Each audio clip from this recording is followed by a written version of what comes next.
Welcome back to our lecture series in engineering mechanics, for which we are starting a brand new chapter today, because we are ready to move on from force vectors in 2D and 3D. We have a very solid understanding of those concepts now. So now it's time for us to talk about equilibrium of particles before we move on to the next chapter, which would be equilibrium of rigid bodies. But before we run, we need to walk. So let's talk about equilibrium of particles. And I think it's a good idea to talk about these terms before we actually move into today's objectives. So, of course, most of us already know what equilibrium stands for. But just for all of us to be on the same page, let's understand that we talk about balanced systems here.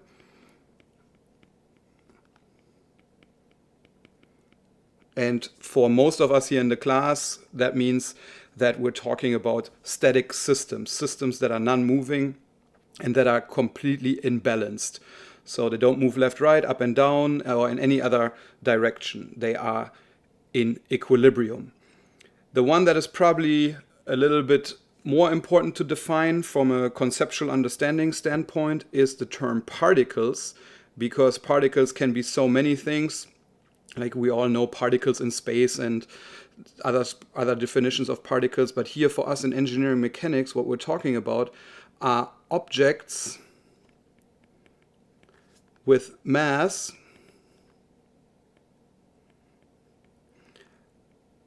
but with neglectable volume.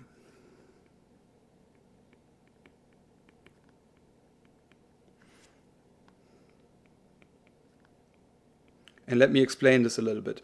So we definitely need to emphasize that we have mass in an object, because that is the mass that we're trying to balance. But we're using a trick here in engineering mechanics, and that is we neglect the volume, or we ignore the volume, which of course is not true in real life situations, but it is a trick that we use because we can. And because we can means in this case that the volume has no impact on the type of analysis that we are conducting. So, for example, if we look at a very famous cable structure that we probably have seen in our lives here and there in many American cities, we see, let's say, traffic lights which are hanging from cables, and of course I'm idealizing this here, but let me draw a little cable structure with a little traffic light here, and the traffic light is, let's say, mounted to a wall here and a wall on the other side. And if the engineer wants to know more about how much force is acting in a particular cable, so let's say I want to know how much force is actually acting in this cable here. So of course we know that cables must be in tension. We'll talk more about this today, but there's tension in this cable. And then we have tension in the other cable, and this is not a proper drawing yet, this is just an introduction. I will properly define this for you throughout the lecture.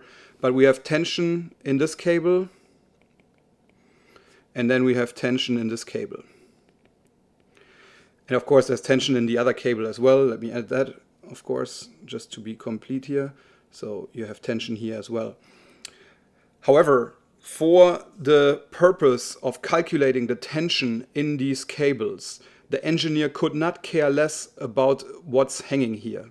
The only thing the engineer would care about is what mass does the object have that is hanging here. So it doesn't matter if it's a traffic light, a lamp, a box, whatever you want to think of, it is not important. The only thing that matters is how much mass this object has.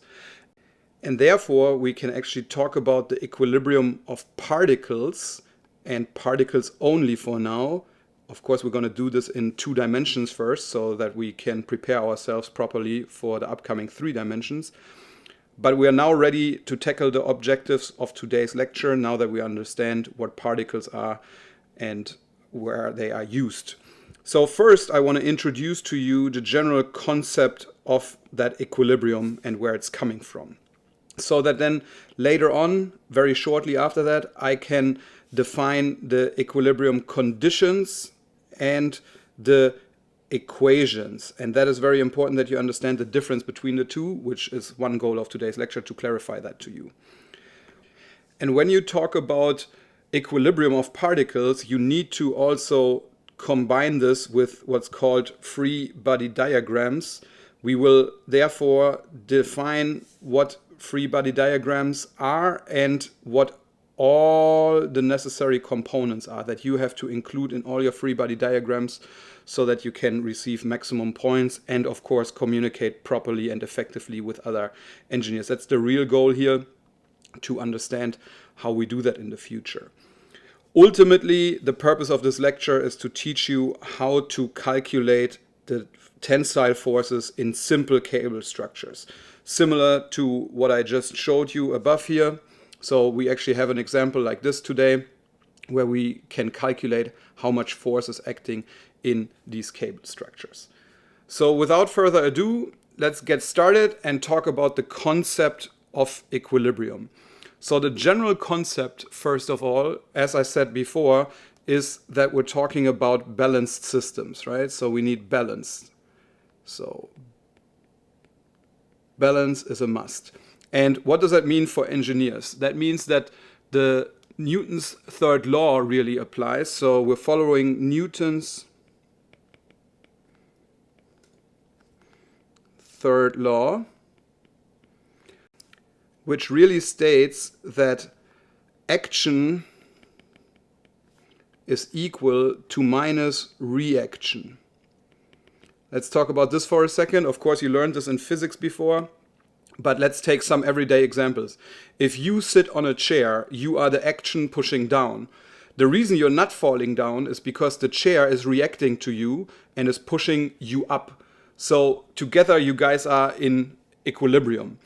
Or take, for example, riding your bicycle. If you ride your bicycle, you make the tires rotate, you pedal, and that's where the first action-reaction comes in, where you pedal. But then the tire hits the asphalt, and because there's friction between the asphalt and the tire puts an action on the asphalt, and the asphalt reacts to it, and therefore the bicycle is moving forward. But of course, here in engineering mechanics, we deal with static systems, so things that are not moving. And let's just have one more example of action minus reaction. So let's say you have a house that sits on a foundation or on the ground. So let's say here I have a ground. And then let me complete my house here. If you haven't noticed, I'm a fantastic artist. That's why I became an engineer. So here's my house. Let's say there's a door here. And of course, the house is pushing down on the ground with whatever that house has as a weight. But then the ground is pushing back on it. And only if those two forces are in equilibrium, your house will stand still. And that is obviously what we want, and that is what we want to prepare for as engineers. So the concept really translates to the sum of the forces, or summation of all forces, must be equal to 0.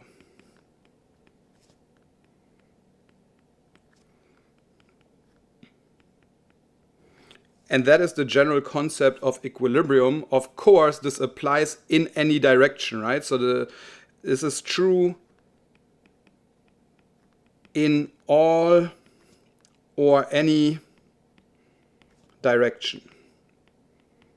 Of course, as mathematics people or engineering physics people, we always try to think of vertical and horizontal or X and Y, which of course we're going to go to today.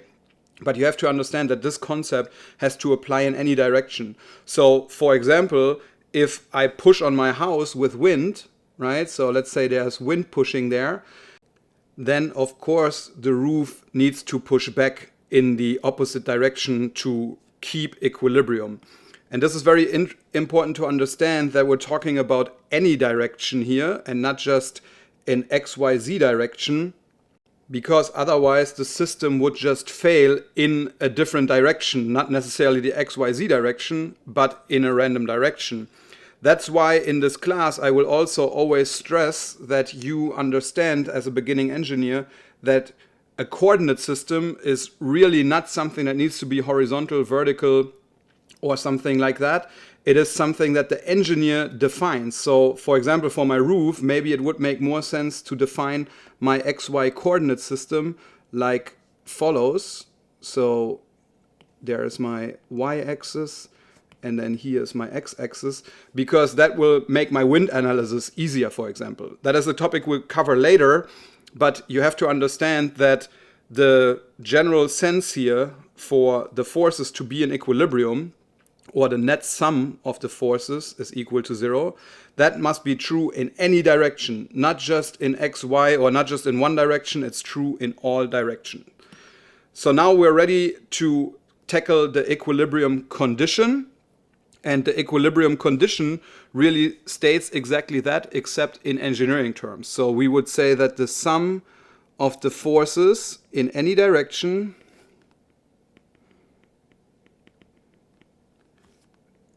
is equal to 0.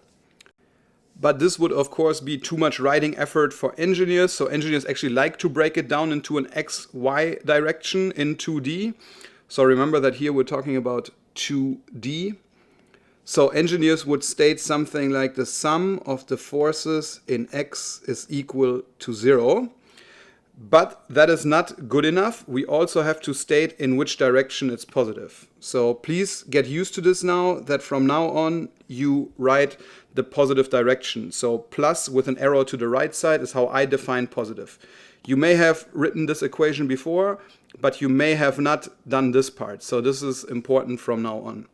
Similarly, for the y direction, so the sum of the forces in the y direction is equal to 0. And of course, I just assume that everything that's going up is positive.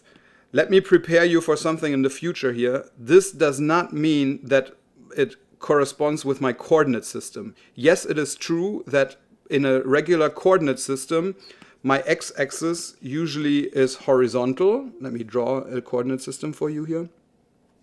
So I do have an xy coordinate system.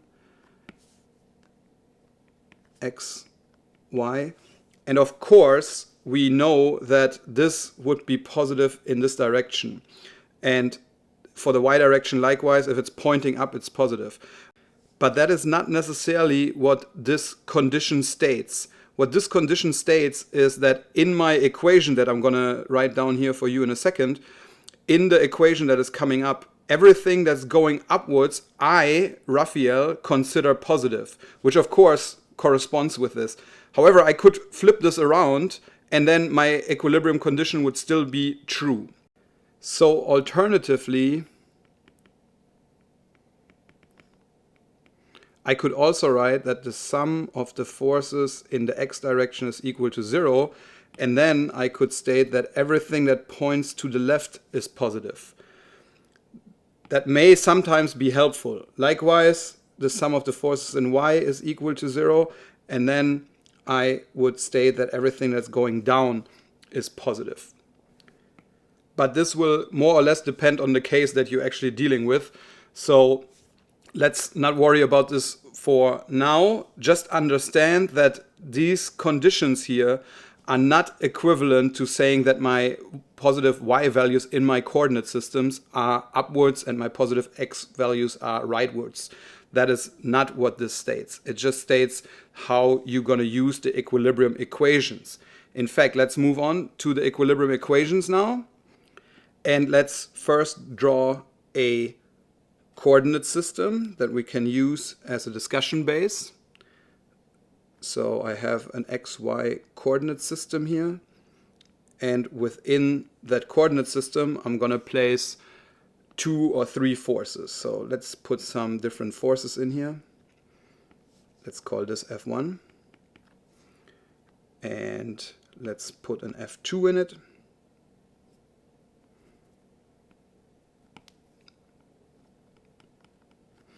And maybe for educational purposes also a F3.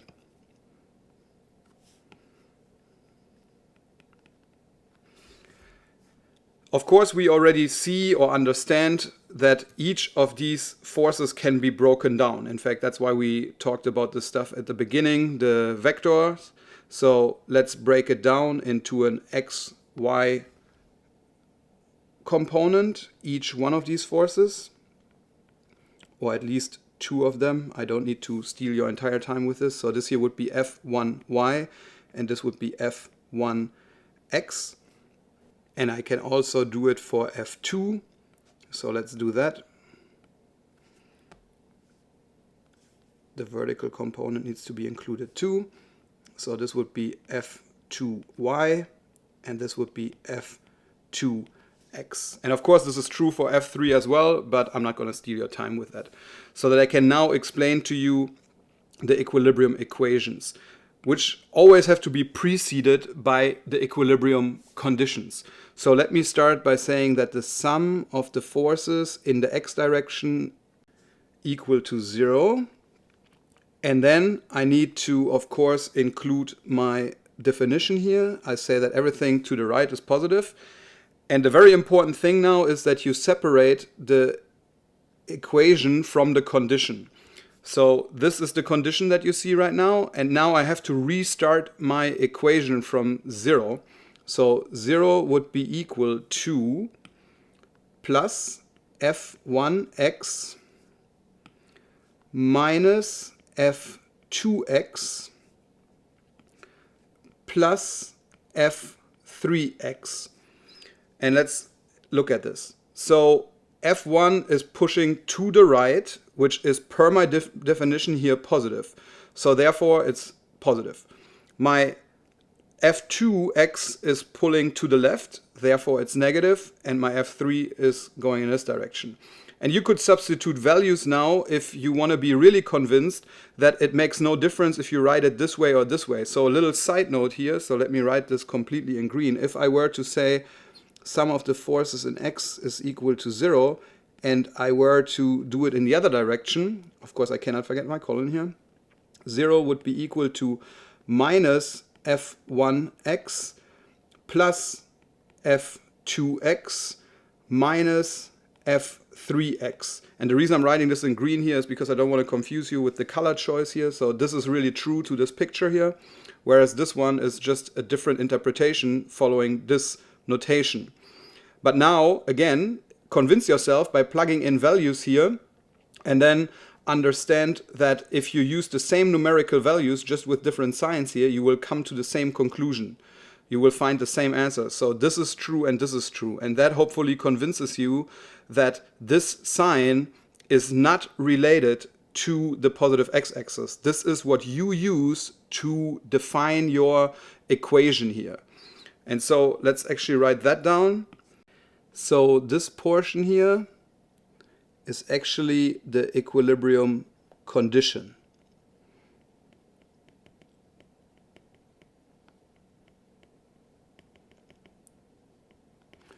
Whereas the part here on the right, that is the equilibrium equation.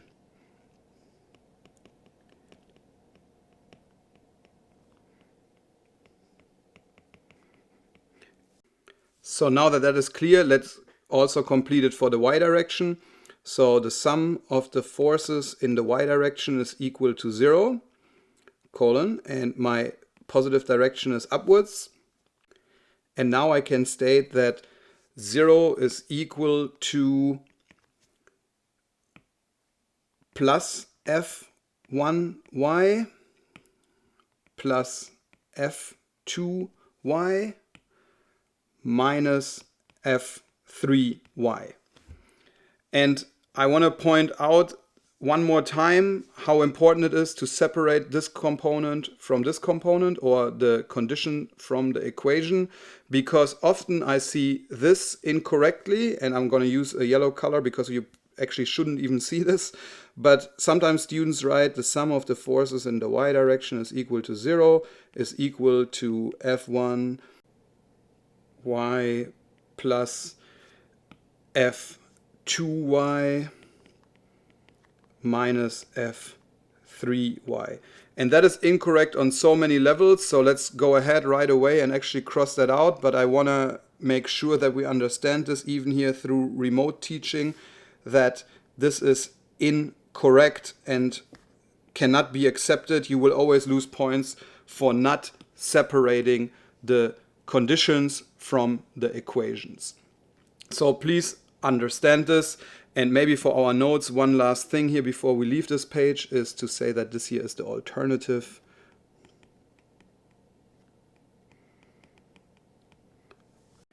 So now we have a solid understanding of the concept of equilibrium and what that means in 2 dimensions. We also understand the equilibrium conditions and we understand the equations. Notice that we had to develop these equations based on this picture here, which for now you can consider a free body diagram, but it is not following all the rules of a free body diagram.